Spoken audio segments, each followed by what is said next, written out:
Russia has said that it thwarted a major Ukrainian offensive in the Donetsk region. At least 250 Ukrainian troops have allegedly been killed. 16 tanks and armored vehicles have reportedly been destroyed. Ukraine has not responded to Russia's claims. However, Ukraine's armed forces say Moscow is focusing on military efforts for the full occupation of the Luhansk and Donetsk regions.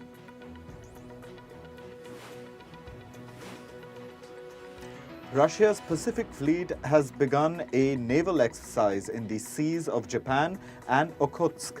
Over 60 warships, 35 aircraft and 11,000 troops will participate in the military drills. The exercise will end on the 20th of June.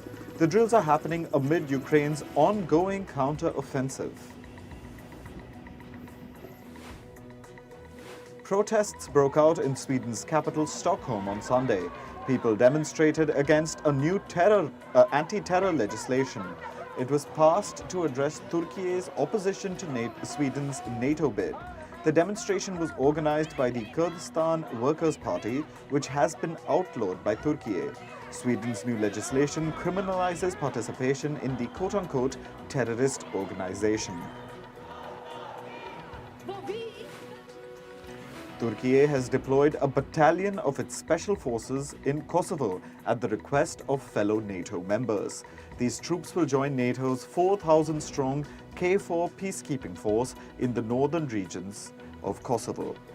This comes after at least 30 peacekeepers were injured in clashes with Kosovo's ethnic Serbs.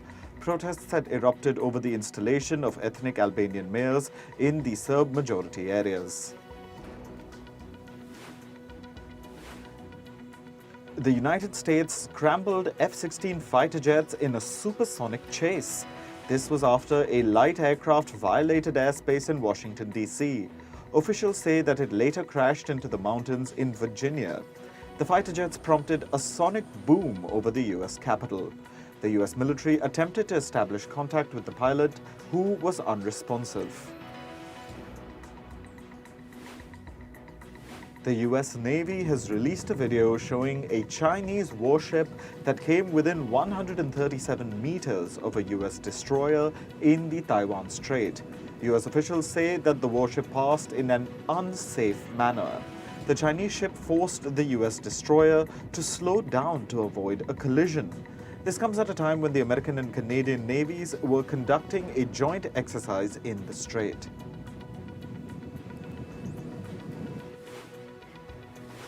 In Hong Kong, police searched and detained scores of people on Sunday. Pro-democracy activists had gathered to mark the 34th anniversary of China's brutal crackdown on protesters in Tiananmen Square. The activists were detained in Hong Kong's Victoria Park. The spot is known for its yearly gatherings to mark the Tiananmen Square massacre's anniversary.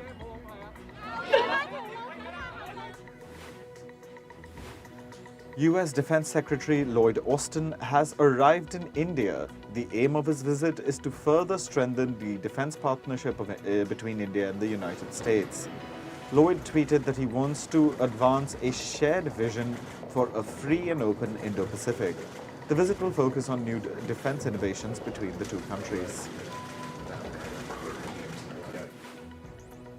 India's External Affairs Minister S. Jaishankar has arrived in Namibia. The aim of his visit is to strengthen India's ties with the country. Namibia's Deputy Minister of International Relations and Cooperation received Jaishankar when he arrived in Windhoek. This is the first visit by an Indian External Affairs Minister to the Republic of Namibia. Jaishankar will co-chair an inaugural session of a joint commission meeting with Namibia's Deputy Prime Minister. At least 275 people have been killed and over 900 have been injured in a train tragedy that happened in the Indian state of Odisha. The Indian government has announced that the Central Bureau of Investigation will probe the accident. The government's preliminary investigation says that interference with the electronic interlocking system is the root cause of the crash. In the Indian state of Bihar, an under-construction bridge collapsed. The bridge was being built at a cost of about $200 million. This is the second collapse of the same under-construction bridge within 14 months. The state government has ordered an investigation into the incident.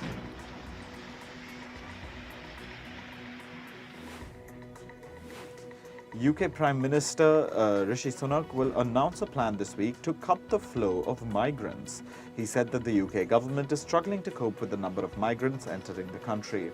British Army bases will be deployed to house people seeking asylum.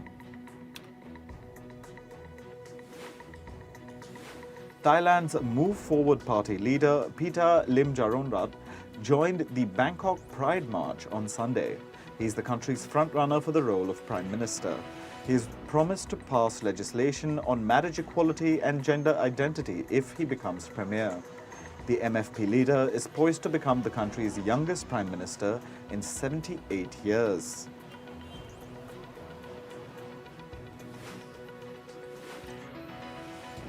At least 12 miners were killed after a gold mine collapsed in Venezuela's southern region. Over 112 miners were rescued from the rubble. Heavy rains caused flash floods in Venezuela's Bolivar state. This filled the gold mine with muddy water. The gushing water caused the mine's tunnels and walls to collapse. Meanwhile, advocacy groups have requested the government to look into the mine's structural integrity.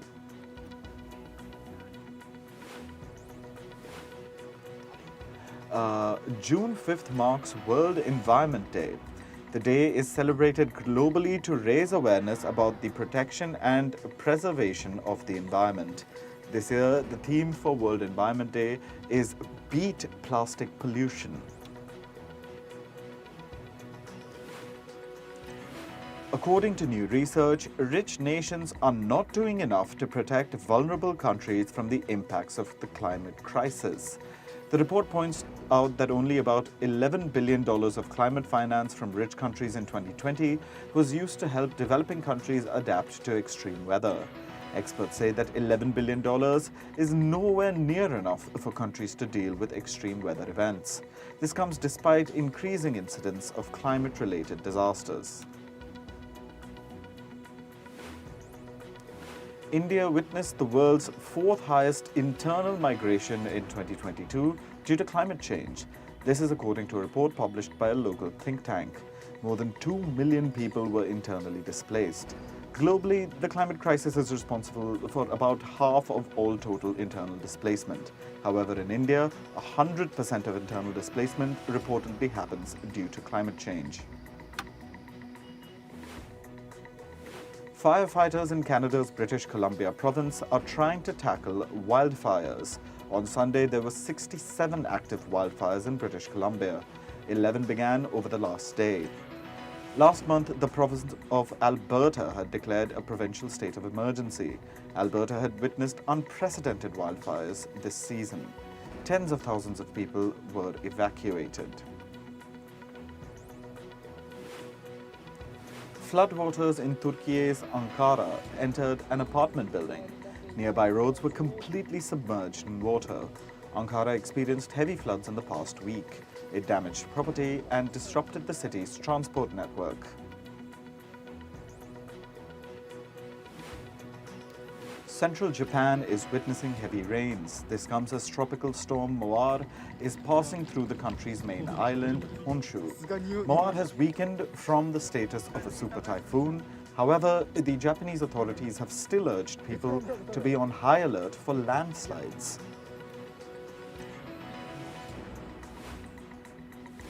Saudi Arabia will make a deep cut to its oil production in July.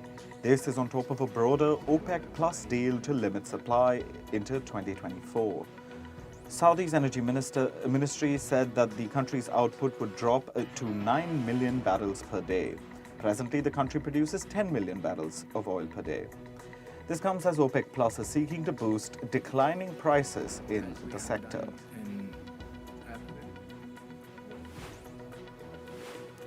The CEO of financial firm UBS, Sergio Ermotti, has warned of future job cuts. This could come after the completion of the firm's takeover of Credit Suisse. Ermotti said, and I quote, "We won't be able to create short-term job opportunities for everybody." He has said that a decision on layoffs will be formalized in the coming days.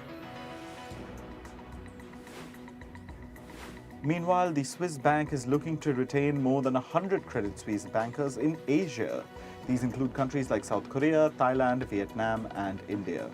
The banking giant is planning to shore up talent in markets where Credit Suisse had a stronger presence. This comes after reports showed that hundreds of Credit Suisse employees are resigning each week. Canada's second biggest oil producer, Suncor Energy, is planning to cut some jobs. It will reportedly lay off 1,500 employees. The company is planning to eliminate the positions by the end of this year. It's unclear which divisions or units will be impacted by the layoffs. American media company BuzzFeed has received a delisting notice from the Nasdaq Stock Exchange. The media firm's stock closed below Nasdaq's minimum requirement. Companies risk delisting if their stock prices remain below $1 for 30 consecutive business days. BuzzFeed has until November 27th to improve its stock performance. A group of Renault customers in France are planning to lodge a criminal complaint against the automaker. This follows an unsuccessful discussion between the company and its customers over faulty engines. These engines were used in 400,000 vehicles in Europe between 2012 and 2016. The customers say that the car maker should have issued a recall when they discovered the issue. Former NBC Universal executive Joe Benarosh will join Twitter. Benarosh will join the company from Monday. However, it's not clear what role he'll be taking. The social media company's new CEO, Linda Yaccarino, put out a tweet to welcome Benarosh. Yaccarino is also an ex-NBC Universal executive. Twitter's head of brand safety and ad quality, AJ Brown, has left the company. Brown was responsible for streamlining advertisements on the platform. This comes shortly after safety head Ella Irwin announced her exit last week. Ever since Elon Musk took over, Twitter has struggled to retain advertisers. Advertisements are a major chunk of the social media platform's revenue. Google-owned YouTube will stop removing election content from its platform. This includes content spreading false claims related to the US presidential election in 2020 and before that. The rules are part of its new elections misinformation policy. They go into effect immediately. The company says that removing the content may curtail the freedom of speech. Social media platform Instagram has reinstated US lawmaker Robert F. Kennedy Jr.'s account. This is after Kennedy's bid to challenge Biden for the Democratic nomination in 2024. Instagram said, and I quote, "As he's now an active candidate for President of the United States, we have restored access to Robert F. Kennedy Jr.'s Instagram account. He was removed from the photo-sharing platform in 2021. This was reportedly for sharing debunked claims about COVID-19. And now on to sports. In cricket, England beat Ireland by 10 wickets in a test match at Lord's Stadium. Ireland were bowled out for 172 runs in the first innings. England then scored 542 to create a lead of 340 runs. In the second innings, Ireland scored 362, giving England a target of just 12 runs. Hosts England chased down the small total in the first over. England's Ollie Pope was named man of the match for scoring 205 runs in the first innings. Sri Lanka beat Afghanistan by 132 runs in Sunday's one-day international match. The two teams are now tied 1-1 in the three-match ODI series. Hosts Sri Lanka batted first, putting up 323 runs. Afghanistan were bowled out for 191 runs in 42 overs. Sri Lanka's Dhananjay De Silva took 3 wickets for 39 runs in his 10 overs. He was named man of the match for his brilliant spell. In football, Manchester City got the better of Manchester United in the FA Cup final. City beat United 2-1 to win the Manchester derby at Wembley. City striker Ilkay Gundogan scored in the first minute to give his team an early lead. United hit back as Bruno Fernandes scored on a penalty in the 33rd minute. However, City's Gundogan scored again in the 51st minute to seal the win. City have now won the FA Cup 7 times.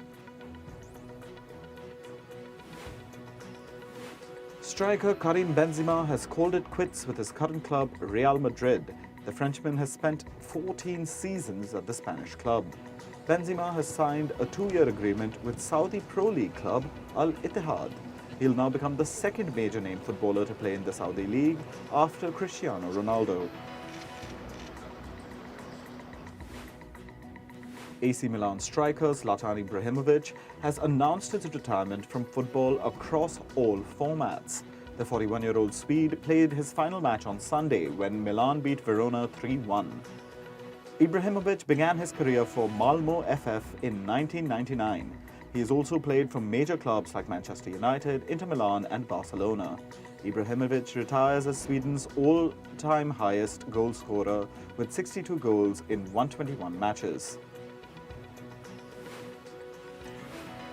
In tennis, world number 1 Carlos Alcaraz powered into the French Open quarterfinals. Alcaraz crushed Italy's Lorenzo Musetti 6-3, 6-2, 6-2. The Spaniard will now face Stefanos Tsitsipas in the next round. World number 3 Novak Djokovic also advanced to the quarterfinals. The Serbian beat Peru's Juan Pablo Varillas 6-3, 6-2, 6-2 on the clay court. Djokovic has now reached the quarterfinals at Roland Garros for a record 17th time. That's one more than 14-time French Open champion Rafael Nadal. World number 2 Aryna Sabalenka advanced to the women's quarterfinals at the French Open. Sabalenka lost the first set 7-5 to American Sloane Stephens. The Belarusian made a comeback to dominate the next 2 sets 6-3, 6-0. She'll now face Ukraine's Elena Svitolina on Tuesday.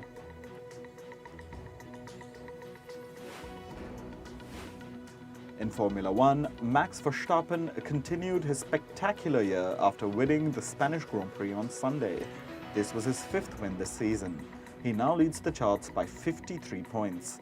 Meanwhile, a 7-time world champion Lewis Hamilton finished 2nd for Mercedes. His Mercedes teammate George Russell finished 3rd, completing the podium. In basketball, visitors Miami Heat beat Denver Nuggets in a thrilling match on Sunday. Miami's Gabe Vincent scored 23 points as his team beat Denver 111 to 108. Denver center Nikola Jokic scored the most buckets with 41 points. The final series is tied 1-1. Miami will now host Denver for Game 3 of 7 on Thursday. Actor Mark Wahlberg is pushing for a new Hollywood in Las Vegas. He's lobbied Nevada state lawmakers to pass a bill to increase tax credits for film production. The actor says that he'd love to diversify the economy. Wahlberg's appeal is the latest in a line of celebrities and states looking for a new filming capital outside California.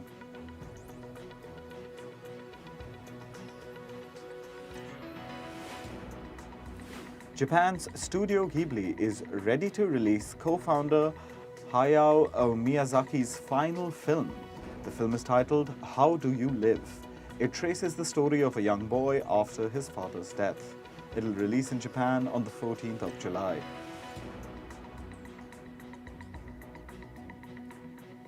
Television host Padma Lakshmi is set to exit reality show Top Chef after season 20. She said that it's time to move on and make space for her books and other creative pursuits. She served as host and executive producer on the show for 17 years. This news comes just a week before the season finale. Actor Neil Patrick Harris has said that production on his show Uncoupled has been delayed. The reason behind the delay is the ongoing Writers Guild of America strike.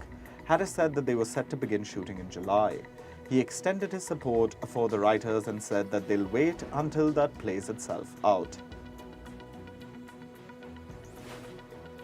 Rapper Snoop Dogg has postponed his Hollywood Bowls shows amid the WGA strike. He says that he stands in solidarity with the unions. The rapper had planned the events to celebrate the 30th anniversary of his debut studio album. The shows were originally scheduled for the 27th and 28th of June.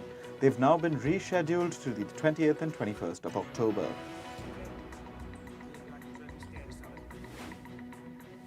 Singer Taylor Swift spoke out against the anti-drag legislation in the US at her Eras Tour show in Chicago. She said that the harmful pieces of legislation have put people in the LGBTQ+ community at risk. Swift says that we can't talk about pride without talking about pain. She reassured her fans from the community that her shows are a safe, celebratory space for them. The Weeknd has collaborated with singer Madonna and rapper Playboi Carti for a new song for his show, The Idol.